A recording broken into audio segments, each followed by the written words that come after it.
Hello and welcome to World News. Let's begin by getting you the very latest in regard to the crash that took place in the United States, the deadliest in the last 20 years. Now, this is in regard to both the black boxes that have been found, while US President Donald Trump and his allies are blaming diversity, equity and inclusion initiatives for contributing to the tragic plane crash outside of DC on Wednesday night, without providing any evidence of a link between the two.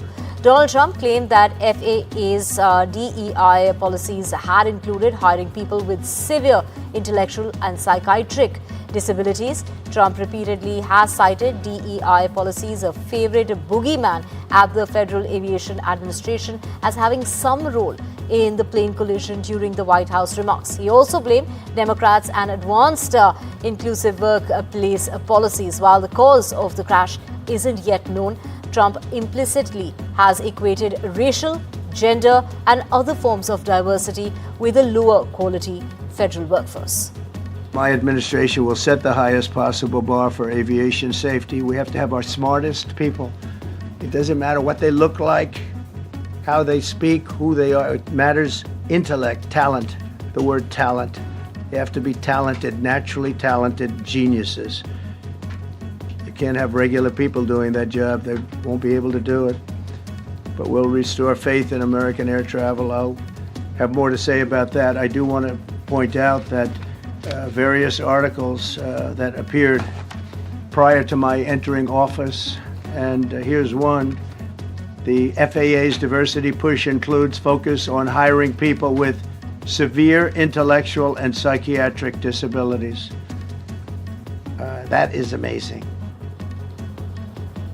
The deadliest air crash in nearly a quarter of a century in the United States. Donald Trump appointed Christopher Rochellio, a 22-year FAA veteran, as acting administrator of the agency. Mr. Trump described him as a highly respected person, and the Federal Aviation Administration's most recent administrator, we're talking about Michael Whitaker, who resigned when President Trump took office last week. He had held the job for 15 months.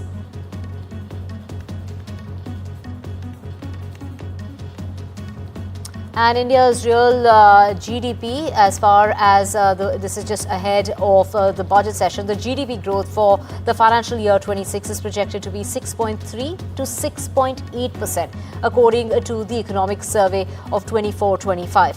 The forecast suggests economic conditions will remain sluggish next year, and India's GDP grew by an impressive 8.2% during the financial year 23-24 and continued to be the fastest growing as far as the major economies are concerned. The economy grew by 7.2% in 22-23 and 8.7% in 21-22. US officials are probing whether Chinese AI startup DeepSeek bought advanced NVIDIA semiconductors through third parties in Singapore, circumventing US restrictions on sales of chips used for artificial intelligence tasks. As per reports, congressional offices, meanwhile, are being warned not to use DeepSeek, an upstart Chinese chatbot that is roiling the American AI market. This as the bipartisan leaders of an influential congressional committee has said that NVIDIA chips should be hit with tighter US export controls following revelations that the company's technology was used by Chinese AI startup DeepSeek. And US President Donald Trump has said that he will follow through with his threat to hit imports from Canada and Mexico with 25% border taxes known as tariffs from the 1st of February, that's tomorrow. But he added that a decision about whether this would include oil from those countries has yet not been made. Speaking to reporters in the Oval Office, Donald Trump said that the move was aimed to address the large amounts of undocumented migrants and the fentanyl that comes from across the US borders, as well as trade deficits with its neighbors. We'll be announcing the tariffs on Canada and Mexico for a number of reasons. Number one is the people that are poured into our country so horribly and so much. Number two are the drugs, fentanyl, and everything else that have come into the country. And number three are the massive subsidies that we're giving to Canada and to Mexico in the form of deficits. And I'll be putting the tariff of 25% on Canada and separately 25% on Mexico. And we will really have to do that because we have very big deficits with those countries. Those tariffs may or may not rise with time. And Donald Trump has once again issued a warning to BRICS nations, threatening 100% tariffs on their exports if they attempt to replace the US dollar as the dominant currency in international trade. Trump has repeatedly expressed his stance against de-dollarization, warning that BRICS countries must maintain that the US dollar's role as far as global trade, or otherwise they will have to face economic consequences, following the growing calls within the BRICS bloc to shift away from the dollar. And staying with news of Donald Trump, well, his interest in buying Greenland is not a joke. Secretary of State Marco Rubio has said in an interview on Thursday, adding that acquiring Greenland was in the U.S. national interest and needs to be solved. Trump has expressed interest in making Greenland an autonomous territory of Denmark, a part of the U.S. Since his re-election in November, he hasn't ruled out using military or economic power to persuade Denmark to hand it over. And U.S. Secretary of State Marco Rubio has said that President Donald Trump's desire to acquire Greenland and retake control of the Panama Canal is driven by legitimate national security interests stemming from growing concerns about Chinese activity and influence in the Arctic and in Latin America.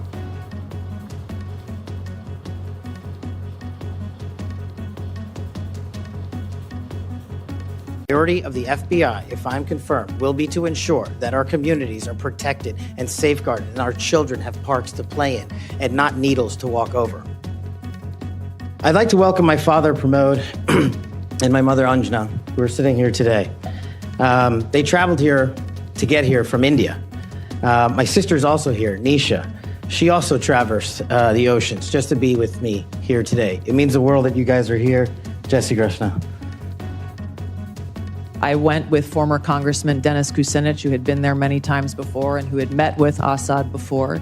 A number of topics were covered and discussed, and to directly answer your question, yes, I asked him tough questions about his own regime's actions, the use of chemical weapons and the brutal tactics that were being used against his own people. In no way does Russia get a pass in either your mind or your heart, or in any policy recommendation you would make or not make. Senator, I'm offended by the question because my sole focus, commitment, and responsibility is about our own nation, our own security, and the interests of the American people. And 8 more hostages held by Hamas in Gaza have been released amid chaotic scenes as part of the ceasefire deal with Israel. 3 Israelis and 5 Thai nationals were handed over to the Red Cross by Hamas before being transferred to Israeli forces and taken to Israel. A total of 110 Palestinians were later released from Israeli prisons, including 32 with life sentences and 30 minors. Israel delayed their release in response to the way the hostages were treated as they were handed over. And Syria's newly appointed President Ahmed al-Shara said on Thursday that he will form an inclusive transitional government representing diverse communities that will build institutions and run the country until it can hold free and fair elections. Shara has addressed the nation in his first speech since being appointed president for the transitional period on Wednesday by armed factions that ousted the former Syrian president Bashar al-Assad in a lightning offensive last year. وسنعمل على تشكيل حكومة انتقالية شاملة تعبر عن تنوع سوريا برجالها ونسائها وشبابها وتتولى العمل على بناء مؤسسات سوريا الجديدة حتى نصل إلى مرحلة انتخابات حرة نزيهة. And 3 more incidents of anti-Semitic graffiti were found across Sydney on Thursday morning, leading Australian political leaders to warn of an escalation in hatred and decry as terrorism explosives found earlier in a trailer on the city's outskirts. Now, law enforcement earlier this month found a list of Jewish targets together with it was a lot of power gel, an explosive that was used in the mining industry in Sydney's outer suburb of Tariffs. This is what the state police really had to say, and the amount uncovered could create a bomb with a blast zone of around 40 meters. That's about 130 feet, according to the officials. The people of New South Wales are appalled by this behaviour, and I want them to know that New South Wales Police are doing everything possible to catch these people, and over the last week and a half have arrested 10 people for malicious damage, fire damage, graffiti attacks in New South Wales. No stone will be left unturned or upturned in order to catch individuals who are responsible for these activities. Obviously, police will answer questions and give information about a very serious ongoing inquiry into a potential terrorist event in New South Wales. This represents undeniably an escalation in race-filled hatred and potential violence in New South Wales. We're very concerned about it. Now, 23 EU members who also belong to NATO are likely to agree to raise the defence spending target above the current 2% of the national output at a June summit of the alliance that will set a new level. That is what European Council President Antonio Costa had to say.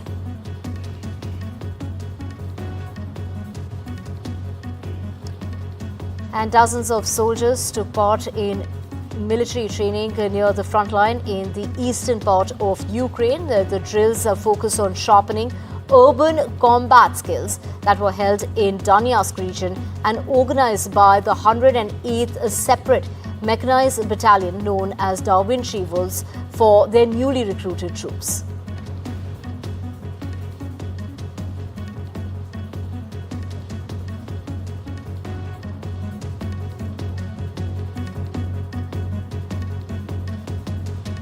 And the rebel leader whose fighters have captured Goma, let's just get you business news coming in, and this is in regard to Deutsche Bank, and that is the latest that we have for you in regard to business news coming in. Let's just get you the very latest from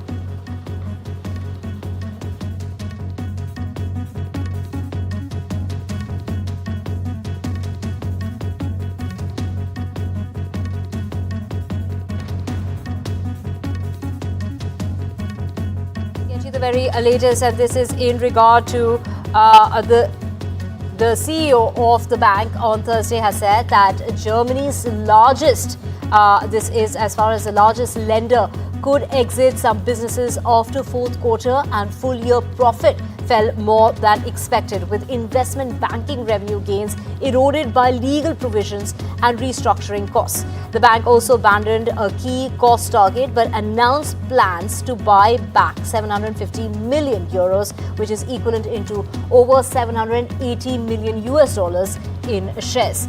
The results prepare the ground for a crucial year as the CEO strives to meet a series of ambitious profit and the cost targets that he set for the once troubled bank. Some analysts, these analyses that are coming out, which really are suggesting that they have really been skeptical that the bank will reach all its goals. Now, Starbucks and its union representing more than 10,000 baristas have agreed to bring in a mediator to help resume stalled contract negotiations and reach a deal that they said in a joint statement on Thursday. Talks between the two parties, which began in April of last year, were halted in December before a final round with the union saying that the coffee chain had yet to bring a comprehensive package to the table. According to reports, retailer Costco Wholesale will increase pay for most of its hourly US store workers to more than $30 an hour.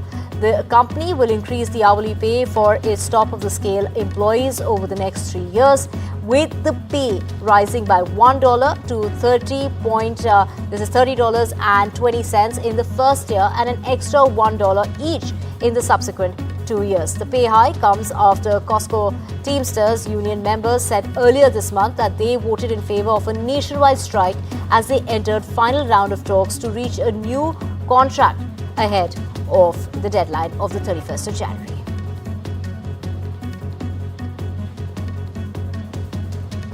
And with that, we're slipping to a very short break. Back with a whole lot more on the other side. Stay with us.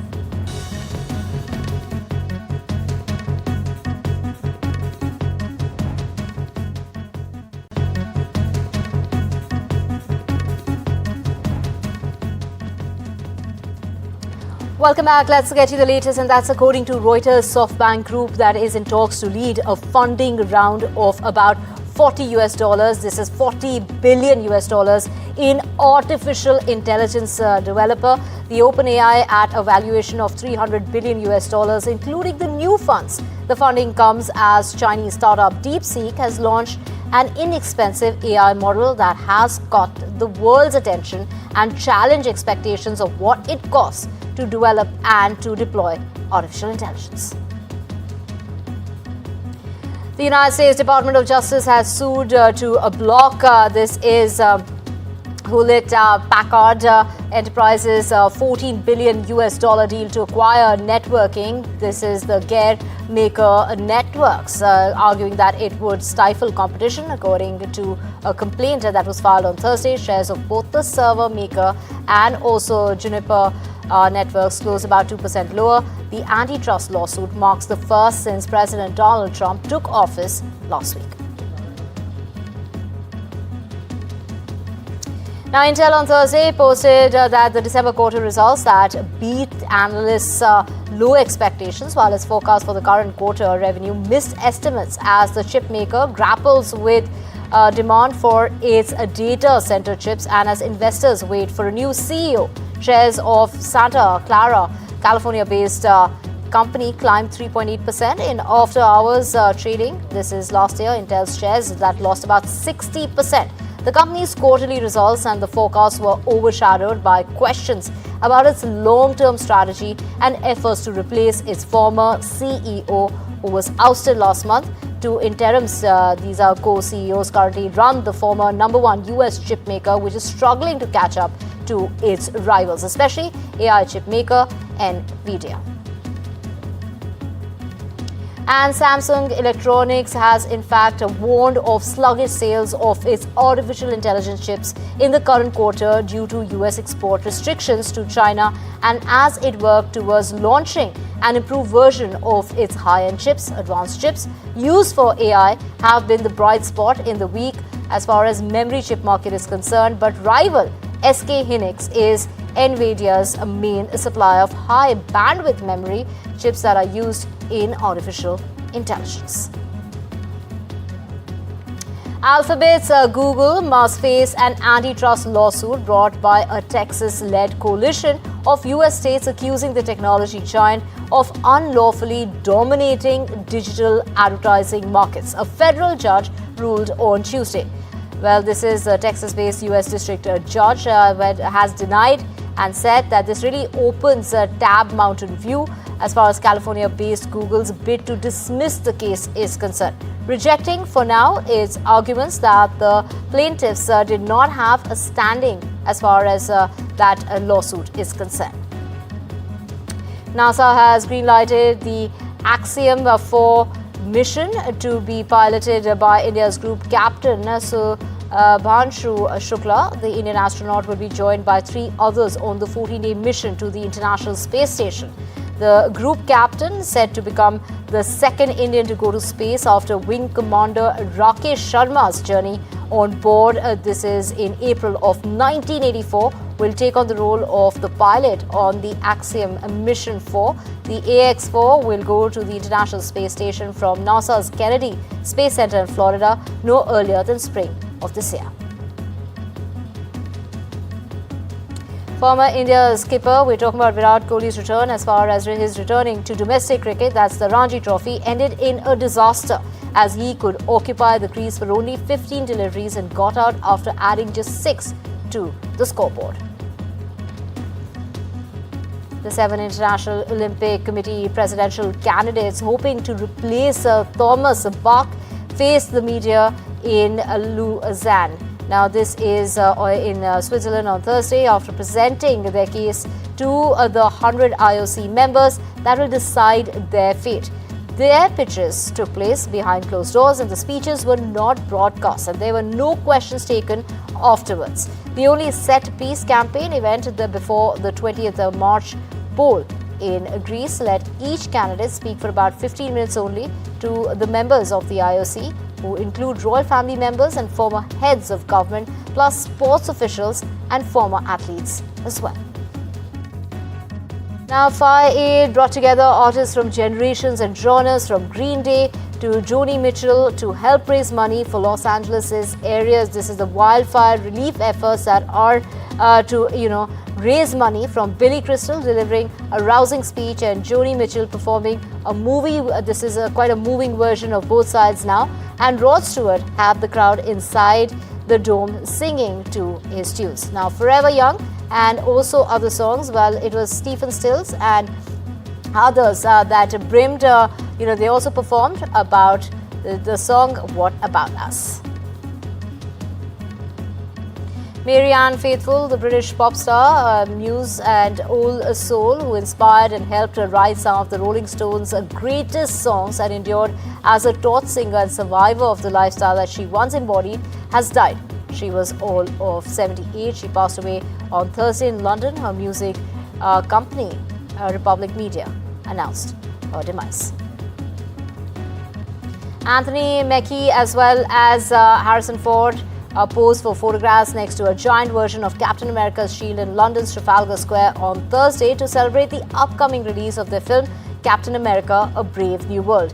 The latest Marvel movie marks the first feature with the cast and crew there in full attendance at the red carpet. In fact, what is really being said is that it also stars Chris Evans and also will have other people on board.